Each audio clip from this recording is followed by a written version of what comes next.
Another episode of Lost, now found on this Sonic Obsession.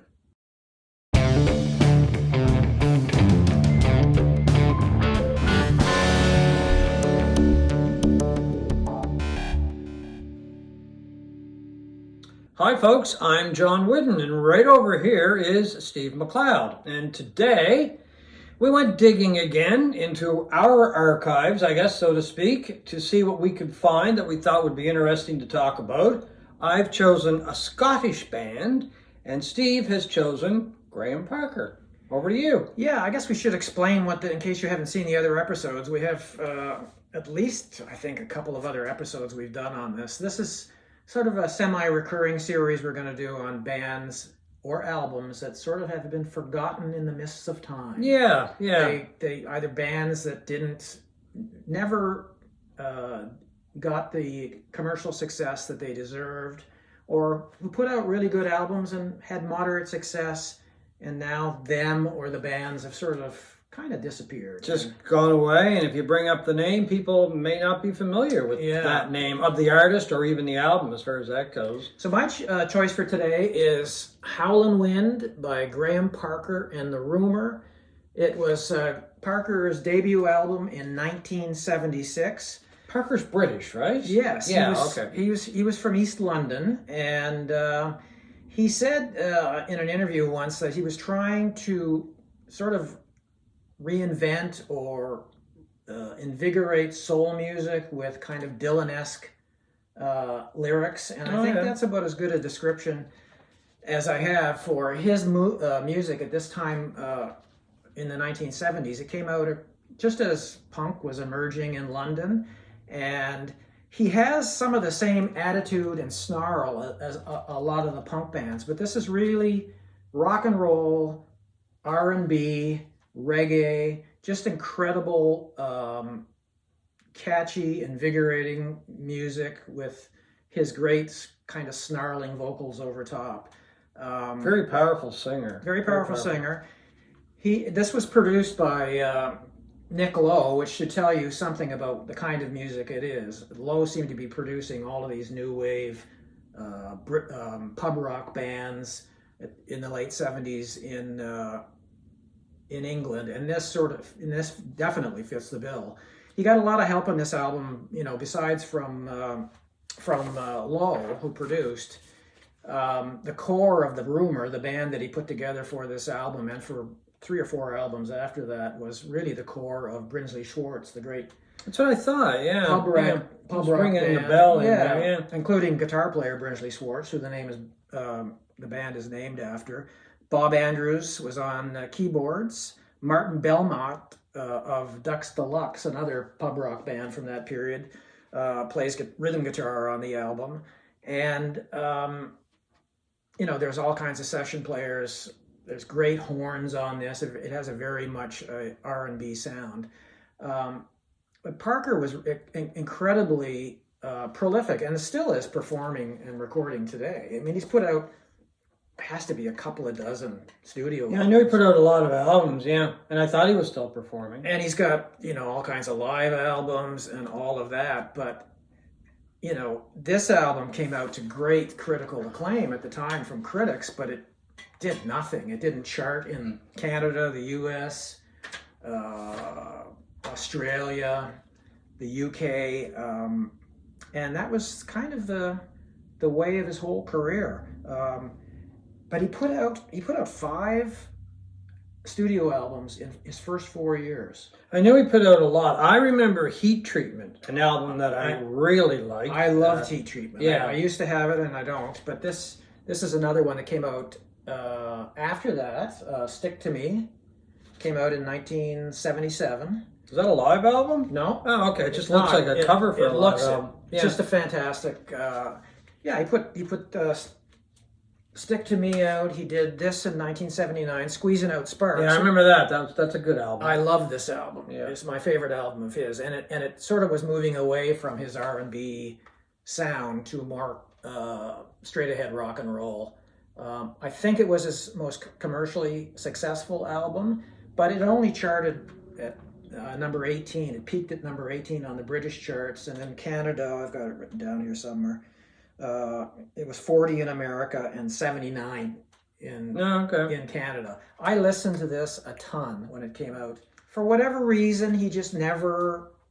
Well, he probably struck a never nerve. had a hit single, or something that would introduce him to the masses. Yeah, so to speak, as good as he was, his sound was not something that you ever heard on the radio. Yeah, and there was a time in music that unless you had a hit single or something that brought you a lot of exposure to a lot of people, that was it. You kind of stayed under that radar. That you were under the radar, right? Yeah. You were basically a cult band, and you might stay that way for your entire career. But he had such a claim. I mean, Springsteen said he was the only guy at that time that he would have paid money to see live. Well, Which is there were similarities between he and Springsteen. Very much. I mean, you know. this stuff is not that different than the, like, say, the Wild, the Innocent, the E Street Shuffle Yeah. Era of Springsteen, or album of Springsteen in the earlier in the 70s. It's very much, steeped in R&B, soul music, flat out rock and roll, with a very snarly punk attitude in his vocals. For those of you who would like to, explore more of Graham Parker, this was a tremendous 2-disc CD package put out by Rhino Records in 1993. I'm sure it's not, it's long out of print, but if you can find this used, it is a fantastic compilation of his songs up until 1993. My choice today goes to a Scottish group called Stone the Crows. This is their first album that came out in 1970. It is a great name for a band. The band took the name after Peter Grant, who became their manager and was also the manager of Led Zeppelin, saw them in a club or in a hall or something. And anyway, when he saw them initially playing live, he went, "Oh, Stone the Crows," because the saying comes from an exclamation if somebody's surprised or if they think something is great or whatever, like kind of, "Oh, wow." The band came together in Glasgow.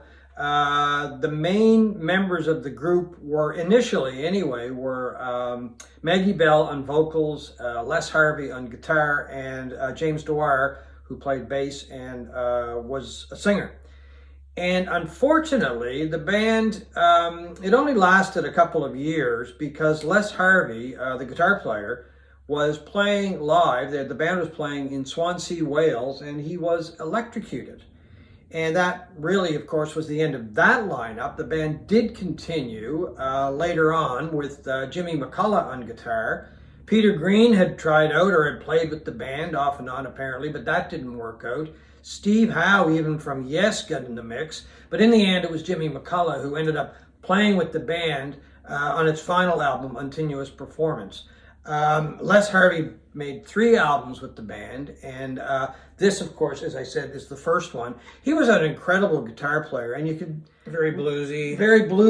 but you could hear that there was something there that he was going to be very good, not just good. You could tell he was probably going to grow into a tremendous guitar player.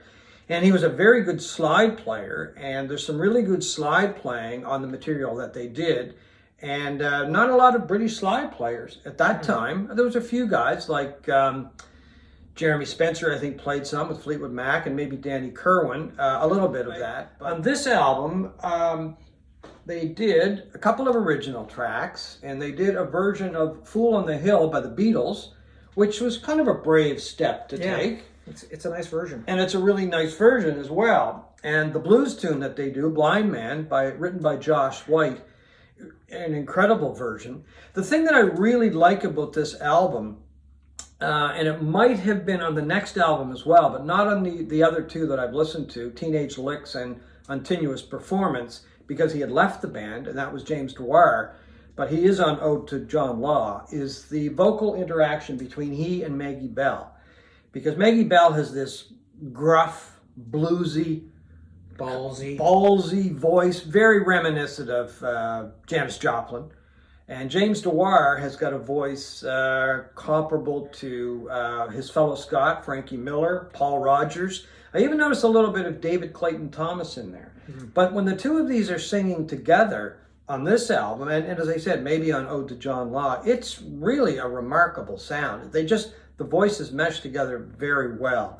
Well, there aren't too many bands that have two singers of that quality in them, and that's what makes it so surprising that they never really did better than they did. Yeah. Like I didn't hear this album today, and I was blown away by it. Until today, Until today, yeah.